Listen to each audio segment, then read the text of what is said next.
mu badada 10 mugendana mbe batanu muri bo baryohewe ni style yawe, style Primusic. Uti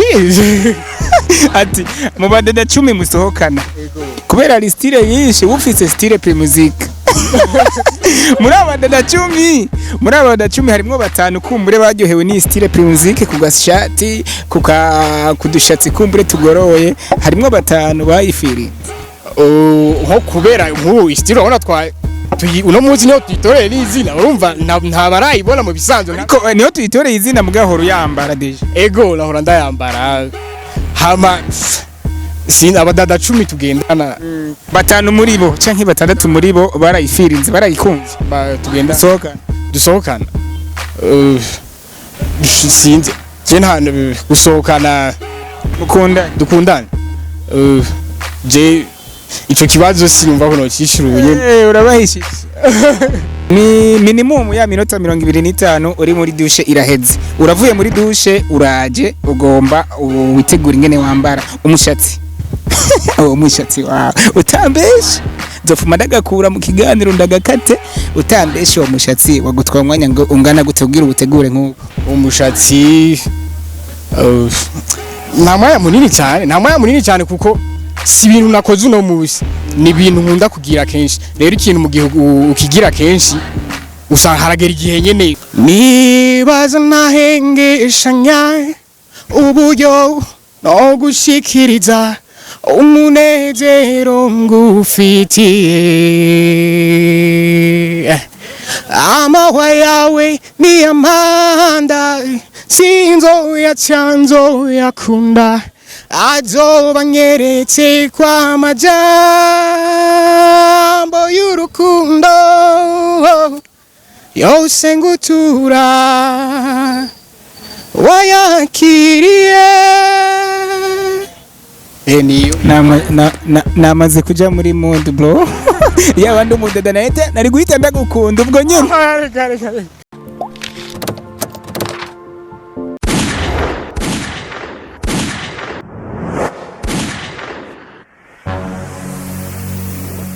Igozen TV. Imiliyoni 30 n'amafaranga menshi cyane ndabeshe.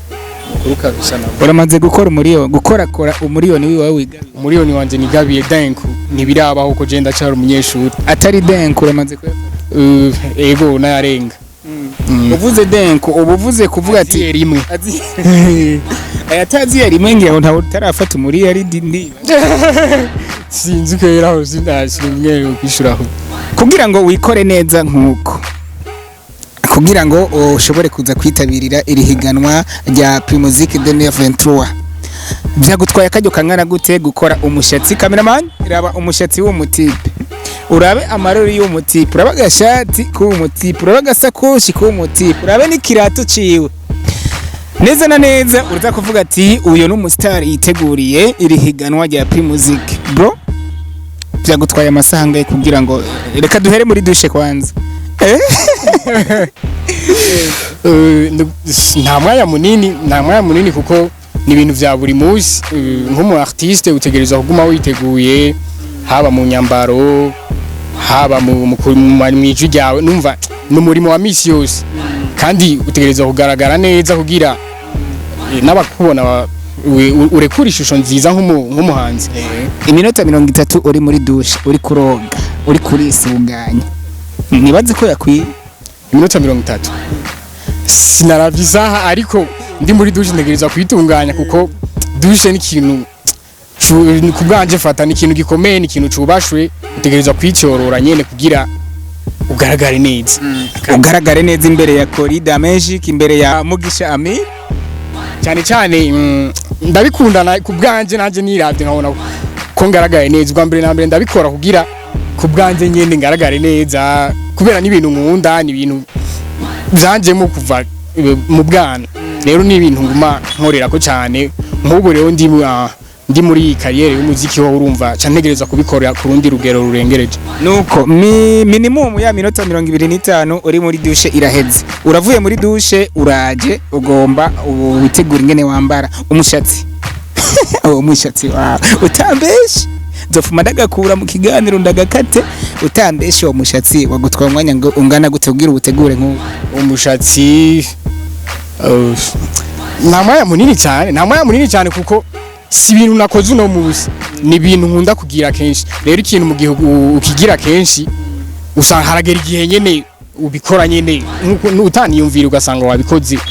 utayibura hari umwanya canke iki ariko nyene utegereza kubikora kubugyo nawe uvuga ati ego ndashima mubo wabonye bitabiriye iri higanwa hari babiri canke batatu ubona munanganya style canke mwaje baje bagaragara neza nkuko kwa sha nka bose je mbona bari bavyiteguriye bagaragara neza kandi style yoyo ni mu maraso ni y'umuntu je style yanje nambara siyo wewe ushobora kwambara style yawe yitwa gute style yanje ndi wamaze kubivuga ni style nyene style zifite amazina kubera ko nyimba cameraman ari karatubona arabona ikirata wambaye arabona agasakoshi kumbure mufise gira agasakoshi nk'uko arabona deja ukuntu sobetse ukuntu agashati kagutotse isahari ya anye ku gashatsi nagashatsi ngira ngo kagoroye neza kuturori iyi style ngira ngo kumbure bifise izina mfasha tuyitorera izina kuri uyu munsi uri hejuru reka tuvuga ati style Primusic ntaco bitwaye nuko nakubajije byinshi cyane ariko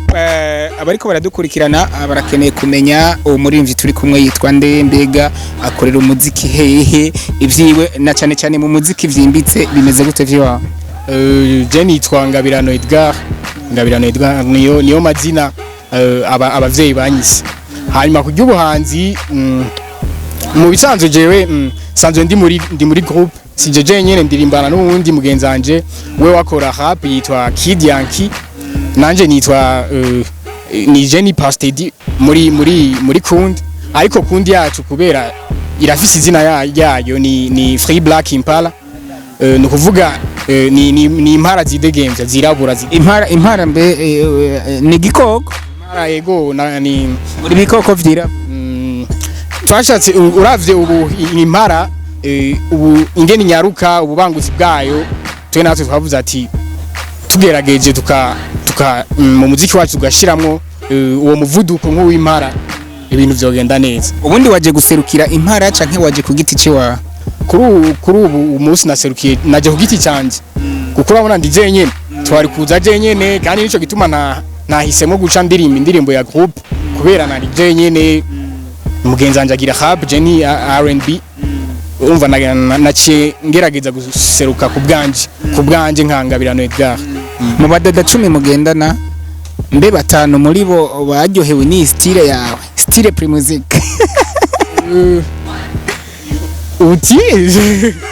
ati mu badada 10 musohokana kubera ari style yinshi ufise style Primusic muri abadada 10 harimwo batanu kumbure baryohewe ni style Primusic ku gashati kudushatsi kumbure tugoroye harimwo batanu bayifiri nko kubera nkuru style ubona uno munsi niho tuyitoreye n'izina urumva nta barayibona mu bisanzwe ariko niho tuyitoreye izina mugahoro yambara deje ego nahora ndayambara hama abadada 10 tugendana batanu muri bo canke batandatu muri bo barayifirinze barayikunze tugenda dusohokana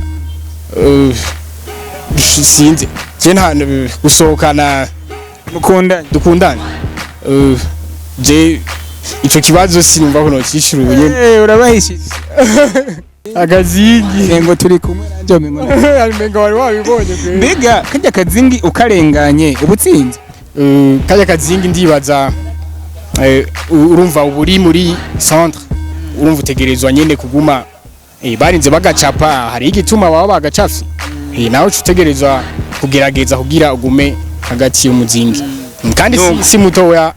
urakwiye nuko uri muri kakazingi uhagaze uko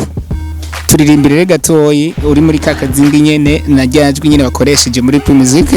na cyane uri kuraraba ingene woja muri bane baserukira intara ya Gitega nibaza nahengeshanya uburyo no gushikiriza umunezero ngufitiye amahwa yawe ni amanda sinzoya cyanzoya kunda azoba nyeretse kwa majambo y'urukundo yose ngutura wayakiriye niyo namaze kuja muri mood bro yaba ndi umudada nahita nari guhita ndagukunda ubwo nyine iyo indirimbo yitwa Roza ni inararibonye mu muziki w'u Burundi Africa Nova. Ni Africa Nova ego hamwe utotsinda utoba muri bane ntabwo woba barakumbure ku mwaka uza bikazotuma utitabirira ihiganwa kandi kajayo gaterezwa kujayo ariko bavuga ngo utsinzwe ntibango ntibatsindaho kajaho ariko nogenda nize novuga ati aha hari icyabaye hari igituma ntagenda nkasubira kugerageza gukora cyane kugira uwundi mwaka uza nzobe nagarukanye izindi nkomezi ubundi izi novuga ati izi ubundi buhinga yego birashitse Pastor D uratahukanye zijya miliyoni 30 za Brarudi mbega nk'ikintu ca mbere Pastor D wakora nk'umuririmbyi umaze gutahukana zijya 30 miliyoni zijya miliyoni 30 shoba nk'ica ikintu ca mbere no wanza kuzikoresha ni guteza imbere rero ni kuja muri wa mwuga wanje neza nk'umuririmbyi igashobora kumfasha gutangura kuko ego ndi muri groupe ariko ndiko ndategura n'ukuntu noza ndagira na carrière solo kuba muri groupe no kuba ku giti canje rero nk'ubu izo Imana ibikoze uwo mugisha ukangwako byo sinzi byo bari ari ibintu byiza kuko byoca bimfasha kubandanya gushira mu ngiro imigambi sanzwe mfise ndafise imigambi ariko kubera ataburyo imigambi nyene urayiraba ukagerageza kuyikorerako ariko uburyo butaraza urumva ntibikunda nuko mu kurangiza Pastor D subira wibutse kumbure imbuga bashobora kuboneka ibikorwa vyawe usubire wibutse rya zina rya style yawe kubera ko style yawe igiye kwamamara buri muntu wese ategereza kwamara style yawe bibutse indirimbo zawe bazikure kuzihe mbuga hama style yawe ambaye no munsi waduhereje style nshasha no mu gisagara ca Gitega uyitwibutse style wanamfashije kuyita style Primusic ariko naco bitwaye reka tuyifata uko abakeneye kunkurikira barashobora kunkurikira kuri Facebook ni Ngabirano Edgar Crepe hama cyangwa ukankurikirana kuri Instagram ni nek ubwiwe no kuvuga ni nek ni nafasha mu mazina yanjye ndaya abrevia nek Ngabirano Edgar hamwe na C canke C Crepe umva barashobora kunkurikirana kuri Instagram hama nanje ndikunda abakeneye ibintu byanje kubera ndi ngomba kuransa iyo carrière solo yanje vuba cyane kandi amakuru yandi bazoyaronka mu misi uko imisi genda nuko twari kumwe na Pastor D mwite Pastor D umwanditsi w'uturirimbo dutandukanye ariko asanzwe ahurikiye mu mugwi w'imisore ingahe imisore ibiri mu mugwi witwa umugwi ni Free Black Impala Free Black Impala kumbure no mugwi usanzwe ukorera ngaha nyene mu gisagara ca Gitega ndanakwibutse ko kumburi Free Black Impala mushobora kubatora aho nyene kuri YouTube kuri Facebook naho nyene muzobatora ndanakwibutsa ko twari kumwe na Pastor D umwe muri abo basore ba Free Black Impala umusuri yanaberewe kuri style Primusic ndagushimire cyane naje ndagushimira